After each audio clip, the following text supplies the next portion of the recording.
Shane O'Loughlin has been feeding silage as a large proportion of his cow's diet for the past 10 days. His autumn cows are now housed for the winter, and Shane estimates that he has a 10% feed deficit. We did a feed budget there, it's about 6 weeks ago, and that came up based on a 5-month winter. We're about 10% down, so depending on the spring, we're not too bad actually. We should be thereabouts. Get a bit of a dry autumn there, keep some of the younger stock out later, we should be okay. We grow some beet here now with a terrible crop this year. Some of it didn't germinate for 4 months after it was sowed, which was a bit of a surprise, but the beet was grown primarily for the autumn calvers. Even with the reduced crop, we should have enough to see us through. We've a little bit of whole crop, which we don't normally grow, but we did this year. A small crop, but it'll help as well. The dry cows were kept in. Normally the dry cows, the autumn calvers, are left out on grass for the autumn and given allocations, but this year when we dried them off we kept them in just to save the ground, so we might be able to keep a bit of grass for some younger stock, keep them out later. So the dry cows that you can see behind me here, they've been in now and we're getting a bit of zero grass with the milkers there and silage there in their dry spell.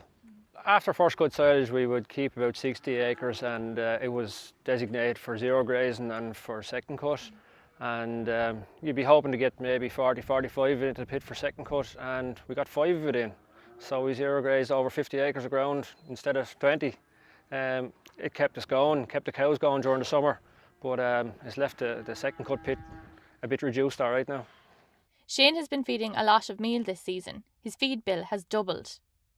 To stretch out silage for dry cows, we'll probably put a bit of straw through it, mixed through diet feeder as well. Sometimes we have done it, didn't do it last year, but this year I'd say we will do it to stretch things. The summer's drought has also affected Shane's water supply. The farm here, the yard here would be supplied by springs that we would harvest and pump around the place, but normally they would slow down a little bit in the autumn, but they slowed down very early in the summer and they dried up completely about 2 weeks ago. So we're drawing all the water from a local river to keep the farm going.